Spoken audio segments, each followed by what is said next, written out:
Just when you think it's all over, the Bricks and Minifigs saga continues, as Bricks and Minifigs is being protected by the court. As we dive into this one, I'm here drinking my afternoon coffee, as I do every afternoon in every video. Let me know what you guys are drinking right now as you're watching this video, and as always, thank you guys so much for subscribing. Now let's dive in.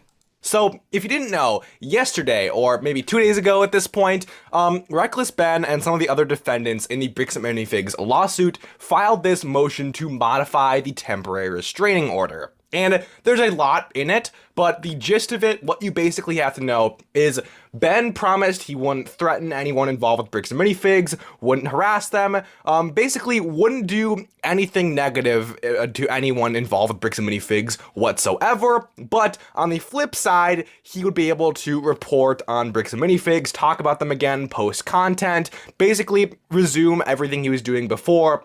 Honestly, this sounds like a win-win. Bricks and Minifigs is not going to be bothered or harassed by Ben, which in some ways he kind of was, but he could still make his content, which is what he does for a living. So he's not going to have to no longer make his living anymore, and he can continue, but he has to do it in a modified way.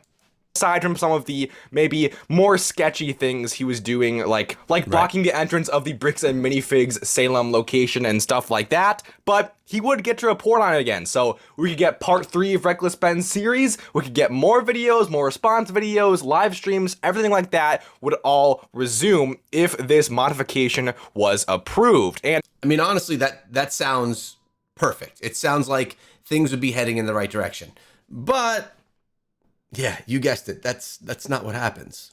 This modification was definitely a good one, and I think a lot of people thought it had a good chance of getting approved, especially from everything we've seen like the past week or two involving the temporary restraining order, how much backlash it's gotten, how I think like every legal expert I've seen on YouTube and online saying the temporary restraining order is like overreaching and kind of nuts, and maybe even a little unconstitutional by some people. So yeah, I mean, my hopes were pretty high that it would get approved, and unfortunately, we just got news, I think like 12 hours ago, it was denied by Judge Tony Graff, I believe. He's the one in the lawsuit, so he'd be the one to deny it, right? So, makes you believe, like, why would this get denied?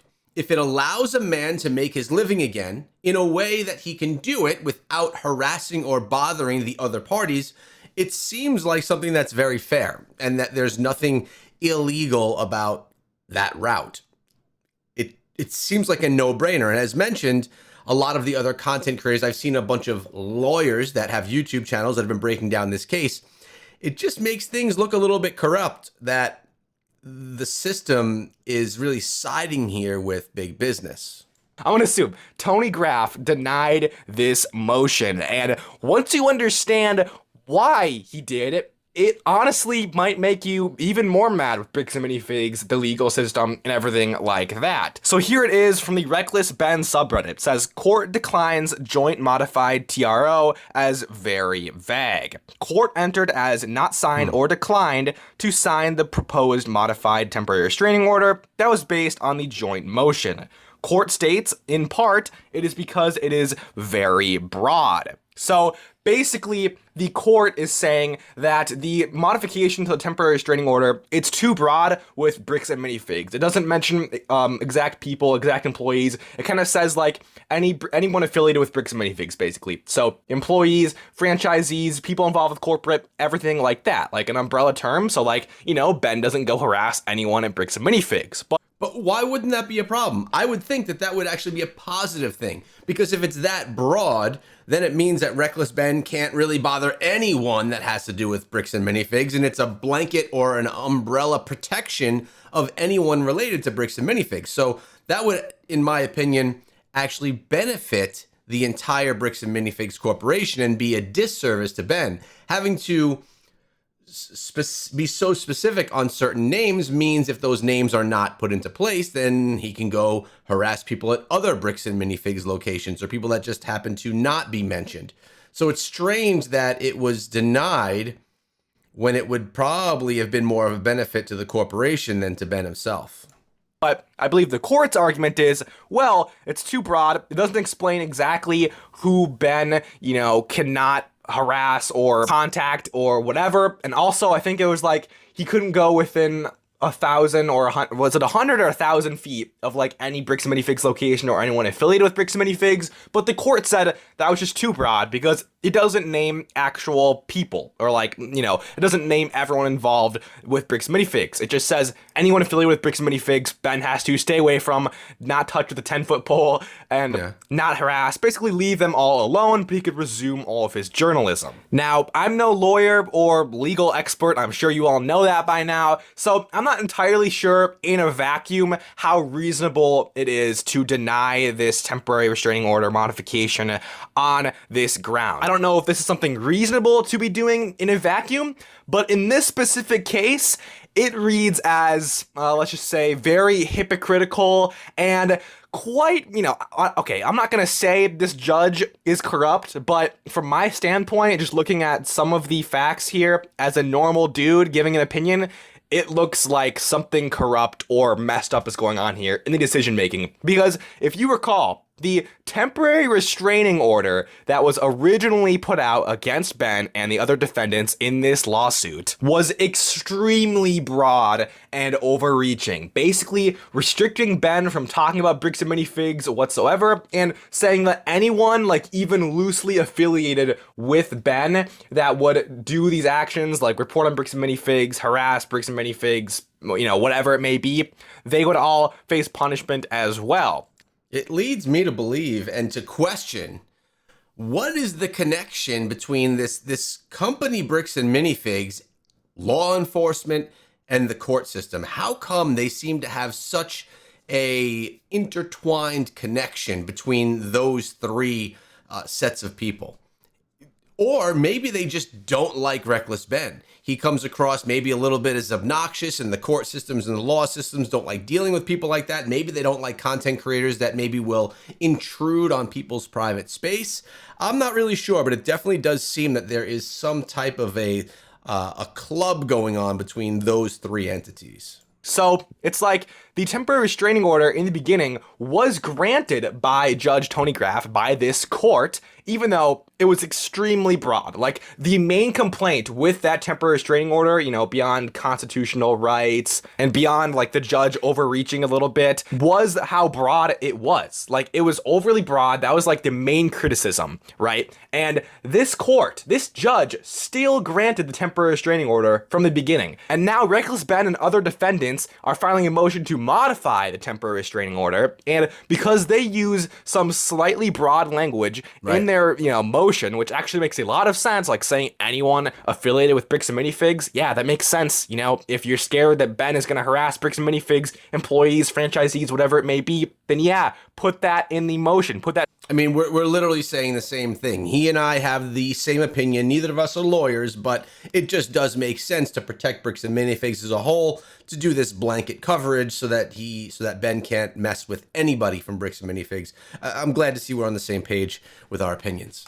Stipulation in there, and Ben agreed to that. His legal team agreed to that, but the judge denied that, even though it was less broad than the language used in the original temporary restraining order. So how does this look, you know, from an outsider perspective? It looks like this judge granted something Bricks and Minifigs wanted from the beginning that was super, super broad, overreaching, and some might say violates constitutional rights. And on the other side of things, later on, you have the defendants in this case going against Bricks and Minifigs, filing this motion to modify the temporary restraining order, granting like complete safety to Bricks and Minifigs as far as harassment goes, threats, you know, disrupting the workplace, all of that. Like Ben can't even go near anyone involved with Bricks and Minifigs as long as he gets his right to report on this back, as long as he can talk about Bricks and Minifigs again, and the judge denies that. So you have to think, why? Is it actually because, you know, their motion to modify the TRO was overly broad? Yeah, it was a little bit broad, but it was less broad than that temporary restraining order in the beginning. And also, this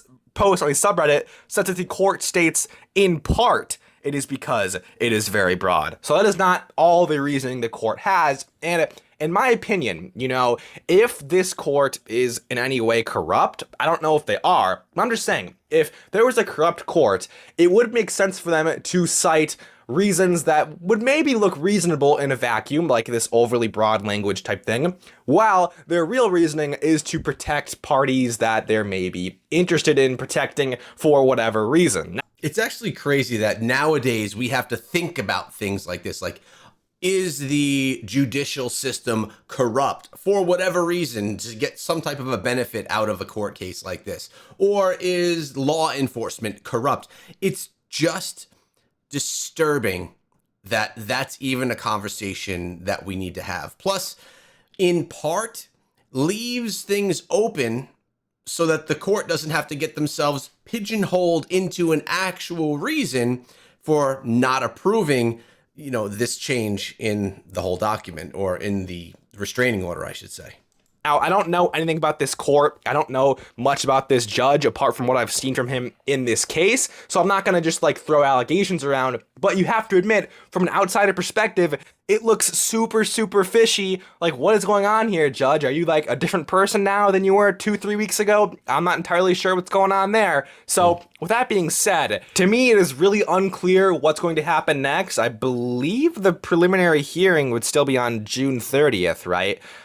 So I don't think that's been moved to my knowledge. That's 5 days away from today. So we'll see what happens then, I guess.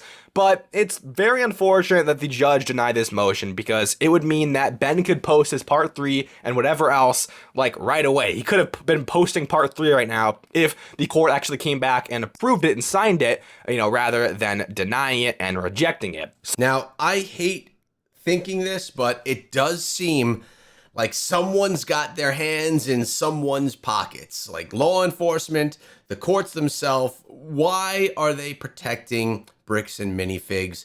Is Bricks and Minifigs doing some type of a kickback to support them in one way or the other? I like to think that that's not the case. But when strange things like this happen, it makes you have to wonder. Now, I've been going in depth on this case since the very beginning. I have a full playlist for you guys. You could check out all of those videos right here in the playlist. And remember, guys, I'll see you over there.